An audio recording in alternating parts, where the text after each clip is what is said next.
ناظرین اکرام، السلام علیکم ورحمۃ اللہ وبرکاتہ۔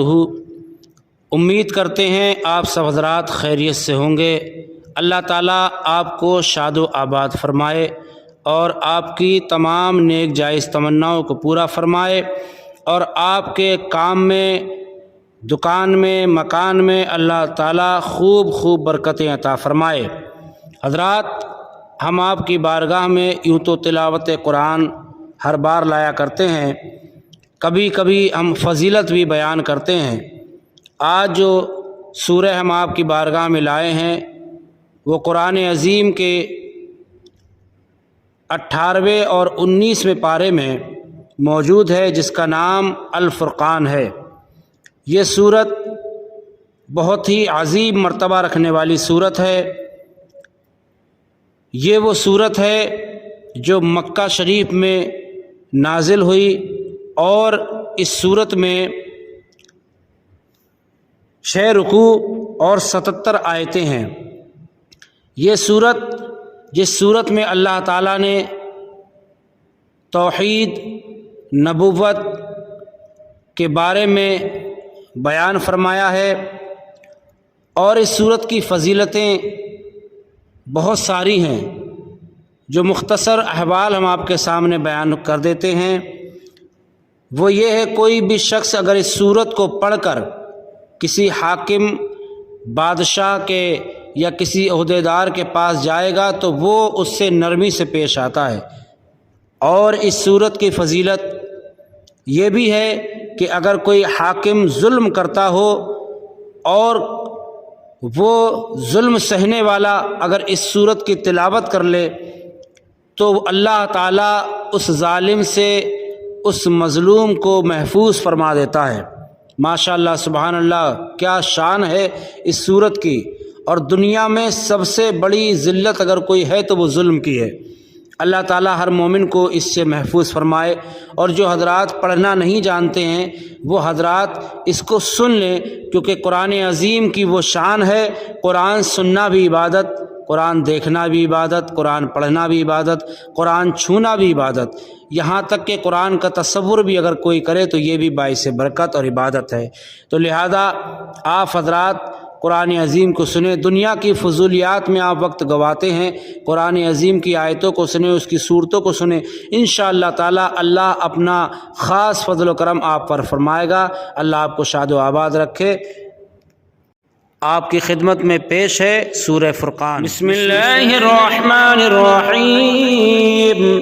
تبارک الذی نزل الفرقان علی عبده لیکون للعالمین نذیرا الذی له ملک السماوات والارض ولم يتخذ ولدا ولم يكن له شریک فی الملک وخلق كل شیء فقدره تقدیرا واتخذوا من دونه آلهة لا يخلقون شيئا وهم يخلقون ولا يملكون لأنفسهم ضرا ولا نفعا ولا يملكون موتا ولا حياة ولا نشورا وقال الذين كفروا إن هذا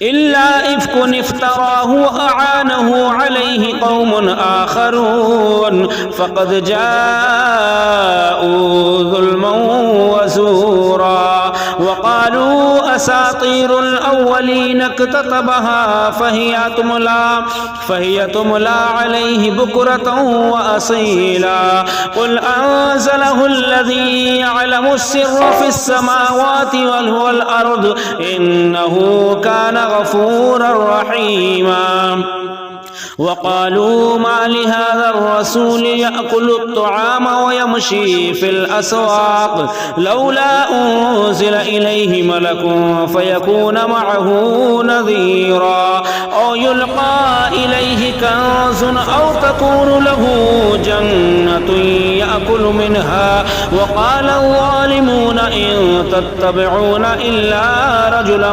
مسحورا انظر كيف ضربوا لك تلك الأمثال فضلوا فلا يستطيعون سبيلا. تبارك الذي إن شاء جعل لك خيرا من ذلك جنات تجري من تحتها الأنهار ويجعل لك قصورا، بل كذبوا بالساعة وأعتدنا لمن كذب بالساعة سعيرا. إذا رأتهم من مكان بعيد سمعوا لها تغيظا وزفيرا، وإذا ألقوا منها مكانا ضيقا مقرنين دعوا هنالك ثبورا. لا تدعوا اليوم ثبورا واحدا وادعوا ثبورا كثيرا. قل أذلك خير أم جنة الخلد التي وعد المتقون كانت لهم جزاء ومصيرا. لهم فيها ما يشاءون كانت لهم جزاء ومصيرا. لهم فيها ما يشاءون خالدين كان على ربك وعدا مسؤولا. ويوم يحشرهم وما يعبدون من دون الله فيقول أنتم أضللتم عبادي هؤلاء أم هم ضلوا السبيل. قالوا سبحانك ما كان ينبغي لنا أن نتخذ من دونك من أولياء ولكن متعتهم وآباءهم حتى نسوا الذكر وكانوا قوما بورا. فقد كذبوكم بما تقولون فما تستطيعون صرفا ولا نصرا. ومن يظلم منكم نذقه عذابا كبيرا. وما أرسلنا قبلك من المرسلين إلا إنهم ليأكلون الطعام ويمشون في الأسواق وجعلنا بعضكم لبعض فتنة أتصبرون وكان ربك بصيرا. وقال الذين لا يرجون لقاءنا لولا أنزل علينا الملائكة أو نرى ربنا لقد استكبروا في أنفسهم وعتوا عتوا كبيرا. يوم يرون الملائكة لا بشرى يومئذ للمجرمين ويقولون حجرا محجورا. وقدمنا إلى ما عملوا من عمل فجعلناه هباء منثورا. أصحاب الجنة يومئذ خير مستقرا وأحسن مقيلا. ويوم تشقق السماء بالغمام ونزل الملائكة تنزيلا. الملك يومئذ الحق للرحمن وكان يوما على الكافرين عسيرا. ويوم يعض الظالم على يديه يقول يا ليتني اتخذت مع الرسول سبيلا. يا ويلتى ليتني لم أتخذ فلانا خليلا لقد أضلني عن الذكر بعد إذ جاءني وكان الشيطان للإنسان خذولا. وقال الرسول يا رب إن قوم اتخذوا هذا القرآن مهجورا.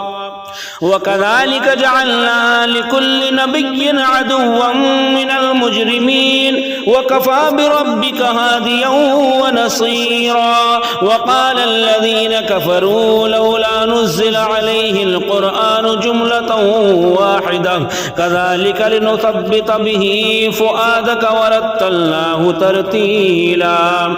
ولا يأتونك بمثل إلا جئناك بالحق وأحسن تفسيرا.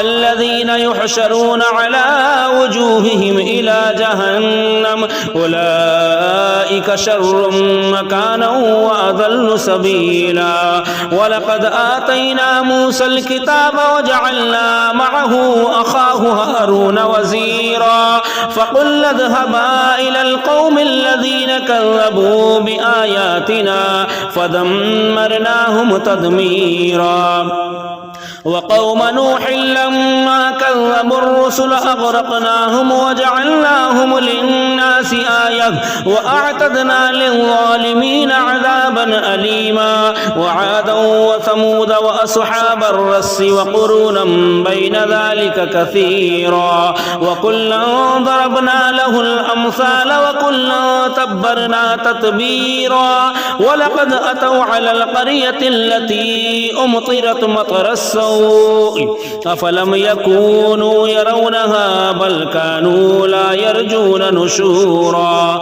وإذا رأوك إن يتخذونك إلا هزوا أهذا الذي بعث الله رسولا إن كاد ليضلنا عن آلهتنا لولا أن صبرنا عليها وسوف يعلمون حين يرون العذاب من أضل سبيلا أرأيت من اتخذ إلهه هواه أفأنت تكون عليه وكيلا أم تحسب أن أكثرهم يسمعون أو يعقلون إن هم إلا كالأنعام بل هم أضل سبيلا ألم تر إلى ربك كيف مد الظل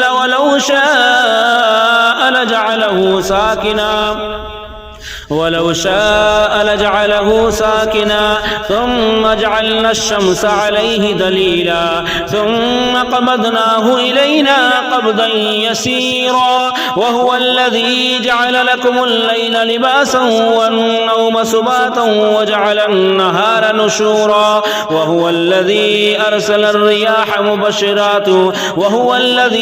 أرسل الرياح بشرا بين يدي رحمته وأنزلنا من السماء ماء طهورا لنحيي به بلدة ميتا ونسقيه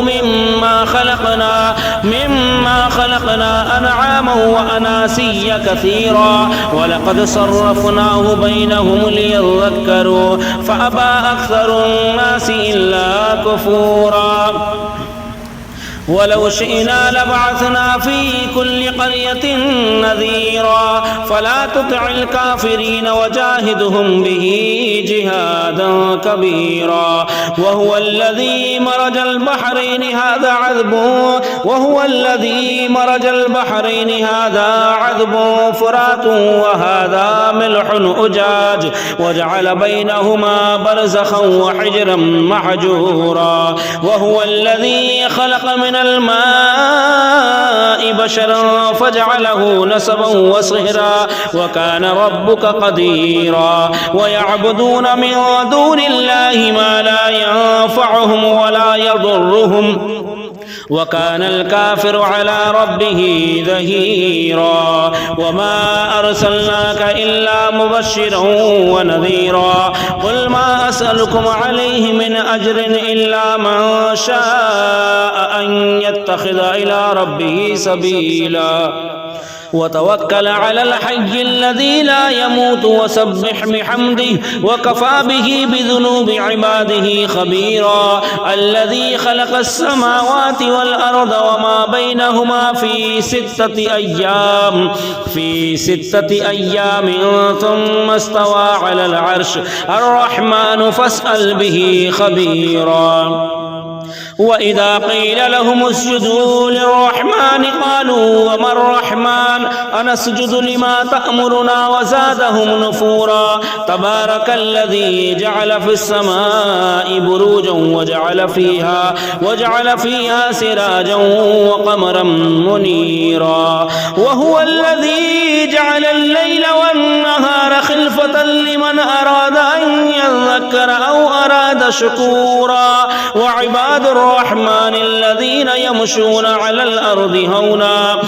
الأرض هونا وإذا خاطبهم الجاهلون قالوا سلاما والذين يبيتون لربهم سجدا وقياما والذين يقولون ربنا اصرف عنا عذاب جهنم إن عذابها كان غراما إنها ساءت مستقرا ومقاما والذين إذا أنفقوا لم يسرفوا ولم يقتروا وكان بين ذلك قواما والذين لا يدعون مع الله إلها